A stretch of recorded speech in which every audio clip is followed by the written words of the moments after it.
రాష్ట్రీయ స్వయం సేవక్ సంఘ్ మనోరథం నెరవేరలేదు. అయితే అది తన లక్ష్య సాధనలో వెనుకడుగు వేయడం లేదు. ఒక హిందూ రాష్ట్రాన్ని నెలకొల్పాలనేది దాని ధ్యేయం. పవిత్ర రోమన్ సామ్రాజ్యం క్రీస్తు శకం 800 నుంచి 1800, ఇస్లామిక్ ఖలీఫా క్రీస్తు శకం 632 నుండి 1258 స్ఫూర్తితో హిందూ రాష్ట్ర భావన రూపుదిద్దుకుంది. ఈ దేశ పాలన హిందూ ధర్మ గ్రంథాల ప్రకారం ఉండాలని ఆ భావన నిర్దేశిస్తుంది. 100 సంవత్సరాల క్రితం ఆవిర్భవించిన రాష్ట్రీయ స్వయం సేవక్ సంఘ్కు భారత్ను హిందూ రాజ్యాంగ పునఃస్థాపించడం ఒక పరమ లక్ష్యం. ఆ లక్ష్య సాధనలో సంఘ్ అప్పుడప్పుడు వెనక్కు తగ్గినట్టు కనిపించినప్పటికీ దాని నిర్ణయం మారలేదు. హిందూ రాజ్య సంస్థాపనే దాని దృఢ సంకల్పం. సంకల్ప సాధనకు సరైన సమయం కోసం వేచి ఉన్నది. సంఘ్ హిందూ రాష్ట్ర భావనకు అనేక ఉపలక్ష్యాలు ఉన్నాయి. అవి రాజ్యాంగాధికరణ 370 రద్దు, అయోధ్యలో రామాలయ నిర్మాణం, వారణాసి, మధుర మొదలైన పవిత్ర దేశాలపై హిందువులకు సంపూర్ణ హక్కు, బాబాసాహెబ్ అంబేద్కర్ రూపొందించిన రాజ్యాంగం స్థానంలో మనుస్మృతి ప్రాతిపదికగా ఉండే రాజ్యాంగాన్ని తీసుకురావడం మొదలైనవి. ఆధునిక జాతి రాజ్యంకు పునాది పౌరసత్వ భావన. హిందూ జాతి లేదా రాజ్యానికి మూలస్తంభం హిందూ మతం. గురూజీగా సంస్కృతుడవుతున్న రాష్ట్రీయ స్వయం సేవక్ సంఘ్ ద్వితీయ సర్ సంచాలక్ 1940 నుంచి 73 ఎంఎస్ గోల్వాల్కర్ తన పుస్తకం వీఆర్ అవర్ నేషన్హుడ్ డిఫైన్లో ఇలా రాశారు: హిందుస్థాన్లోని విదేశీ జాతుల వారు అందరూ విధిగా హిందూ సంస్కృతిని అనుసరించాలి, హిందూ మతాన్ని గౌరవించాలి. హిందూ జాతి సంస్కృతిని మినహా మరే జాతి సంస్కృతిని ఎట్టి పరిస్థితుల్లోనూ కీర్తించకూడదు. ప్రతి విదేశీ జాతి తన ప్రత్యేక అస్తిత్వాన్ని త్యజించి హిందూ జాతిలో సంలీనమవ్వాలి. హిందూ మతస్థులకు విధేయంగా ఉండి తీరాలి. దేనిపైనా ఎలాంటి హక్కులు కోరకూడదు. విదేశీ జాతుల వారు ఈ దేశంలో ప్రత్యేక అధికారాలు, సదుపాయాలకు అనర్హులు. పౌర హక్కులతో సహా ఏ విషయంలోనూ ప్రాధాన్యాన్ని ఆశించకూడదు, ఇవ్వడం జరగదు.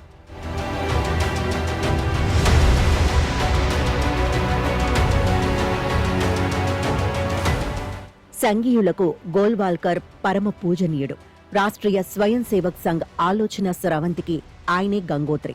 హిందూ రాష్ట్ర విషయమై ఆర్ఎస్ఎస్ తన భావాలు, దృక్పథాన్ని మార్చుకున్నదని అనేందుకు ఎటువంటి సాక్ష్యాధారాలు లేవు. జాతీయ పౌర పట్టిక, పౌరసత్వ సవరణ చట్టంను సంఘ్ ఘంటాపదంగా సమర్థించింది, సంపూర్ణ మద్దతునిచ్చింది. చట్టవిరుద్ధ వలసకారులను, ముఖ్యంగా బంగ్లాదేశీయులు, రోహింగ్యాలు దేశం నుంచి బహిష్కరించేందుకు లేదా బలవంతంగా వారి వారి స్వదేశాలకు పంపించి వేసేందుకు ప్రభుత్వం చేపడుతున్న చర్యలకు ఆర్ఎస్ఎస్ మద్దతునిస్తోంది. జాతీయ పౌర పట్టిక అమలును ప్రభుత్వం నిలిపివేసింది.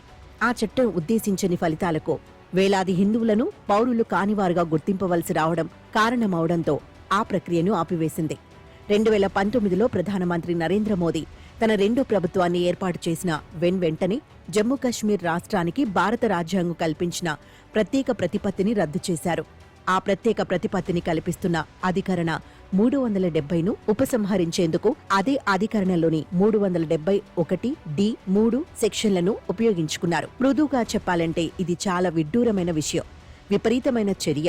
దీని రాజ్యాంగబద్ధత సందేహాస్పదమైనది. రాజ్యాంగ సవరణకు అధికరణ 368 నిర్దేశించిన పద్ధతిని అనుసరించకుండా చేసిన సవరణ రాజ్యాంగ విరుద్ధమైనదని సుప్రీంకోర్టు స్పష్టం చేసింది. అయితే అధికరణ 371(d) కింద రాజ్యాంగ నిబంధనలు అన్నిటినీ జమ్మూ కశ్మీర్కు వర్తింపచేసేందుకు రాష్ట్రపతి తన అధికారాలను ఉపయోగించటం అధికరణ 370 రద్దుతో సమానమని సుప్రీంకోర్టు సమర్థించింది. తద్వారా మోదీ ప్రభుత్వానికి ఇబ్బందికరమైన పరిస్థితులు ఏర్పడకుండా సర్వోన్నత న్యాయస్థానం నివారించగలిగింది. అయితే అనేక ముఖ్య ప్రశ్నలకు సుప్రీంకోర్టు తీర్పులో సమాధానాలు లేవు. దీంతో అధికరణ 370 రద్దుకు సంబంధించిన చట్టపరమైన సమస్యలో ఓడిపోయినప్పటికీ కశ్మీర్ విషయంలో ఏ ప్రభుత్వమూ తీసుకోలేకపోయినా సాహసోపేత నిర్ణయం తాము విజయవంతంగా తీసుకోగలిగామని మోదీ ప్రభుత్వం చెప్పుకోగలిగింది.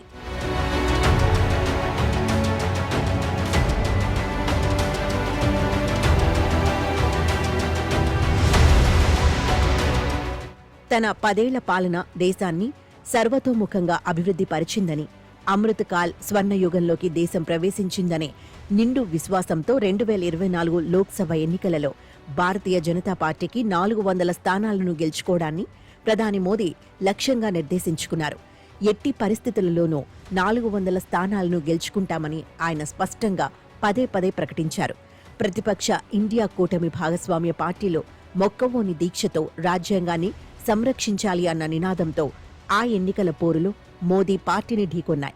ఇండియా కూటమి నినాదం బీజేపీ నేతృత్వంలోని ప్రభుత్వానికి ఓటు వేస్తున్న ఓటర్లను కూడా బాగా ప్రభావితం చేసింది.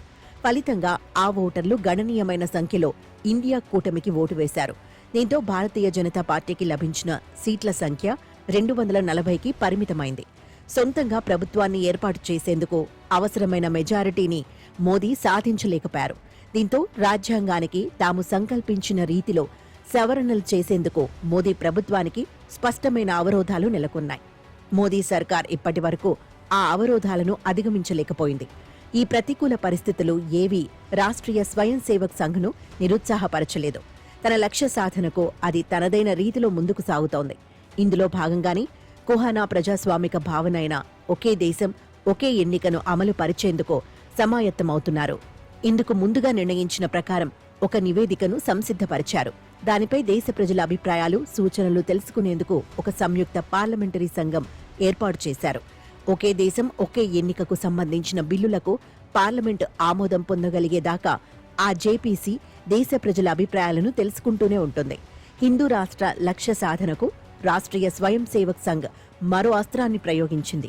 రాజ్యాంగ పీఠికలో ఎమర్జెన్సీ కాలంలో అదనంగా చేర్చిన సెక్యులర్ సోషలిస్ట్ అనే పదాలు రాజ్యాంగ విరుద్ధమైనవని, వాటిని రాజ్యాంగ ప్రవేశిక నుంచి తొలగించాలని సంఘ్ ప్రధాన కార్యదర్శి దత్తాత్రేయ హొసబలే డిమాండ్ చేశారు. కాంగ్రెస్, ఇతర ప్రతిపక్షాలు ఈ డిమాండ్ను తీవ్రంగా ఖండించాయి.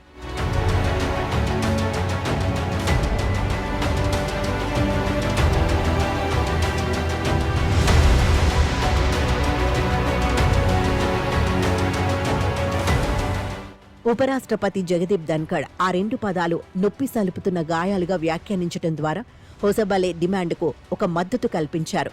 సంఘ్ ప్రధాన కార్యదర్శి డిమాండ్ తీవ్ర చర్చకు దారితీయగా రాజ్యాంగ పదవిలో ఉన్న జగదీప్ ధన్ఖడ్ ఆ చర్చలో పాల్గొనడం పలువురిని విస్మయపరిచింది. అనేక అనుమానాలకు ఆస్కారమిచ్చింది. రాజ్యాంగ మున్నడిలో సెక్యులర్ అనే పదం ఉండడం చాలా అసంగత విషయంగా హిందూ రాష్ట్ర మద్దతుదారులు భావిస్తున్నారు. అయితే అనేక భాషలతో, బహుమతాలతో, వైవిధ్య సంపన్న సంస్కృతులతో వర్ధిల్లుతున్న ఒక ప్రజాస్వామిక దేశం సెక్యులర్ సమాజం కాకుండా మరేమవుతుంది? ఫ్రెంచ్ పౌరులలో అత్యధికులు కాథలిక్ క్రైస్తవులు. అయినప్పటికీ వారు సెక్యులర్ ఆదర్శాలకు సంపూర్ణంగా నిబద్ధులు. సంఘుకు ఆక్షేపణీయంగా ఉన్న మరో పదం సోషలిస్టుకు ఒక స్థిరమైన అర్థం లేదు. సంక్షేమ రాజ్య భావనను అభివర్ణించేందుకు ఆ పదాన్ని తరచూ ఉపయోగిస్తుంటారు. భారత్ ఒక సంక్షేమ రాజ్యం అన్న సత్యాన్ని భారతీయ జనతా పార్టీ నిరాకరించలేదు. రాజ్యాంగ మున్నడిలో సెక్యులర్, సోషలిస్ట్ అనే పదాలను అదనంగా చేర్చడం వల్ల రాజ్యాంగ మౌలిక నిర్మాణ ప్రాతిపదికను మార్చివేయలేదు. నిజానికి లౌకికవాదం అనేది భారత రాజ్యాంగ మౌలిక లక్షణమని 1973లో సుప్రీంకోర్టు ఒక తీర్పులో స్పష్టం చేసింది. సోషలిజం ఆదర్శాలు, ఆదేశిక సూత్రాల అధికరణలు 36, 51లో పరిపూర్ణంగా ప్రతిఫలించి ఉన్నాయని దేశ సర్వోన్నత న్యాయస్థానం 1980లో వెలువరించిన మరో తీర్పులో పేర్కొంది. సంఘ్ ప్రధాన కార్యదర్శి హోసబలే డిమాండ్కు ఆధారమేమిటి? ఎలాంటి రాజ్యాంగ సూత్రం గాని, సామాజిక అవసరం కానే కాదు. మతతత్వ శక్తులు రగిలించిన మంటలకు ఆజ్యం పోయడమే ఆ డిమాండ్ లక్ష్యం.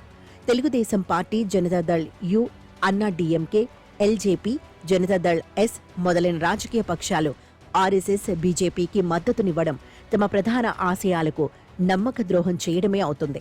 ఇండియా కూటమి పక్షాలు ఒక పెద్ద పోరాటానికి సంసిద్ధమవ్వాలి. ఆ పోరులో అవి తప్పక విజయం సాధిస్తాయి.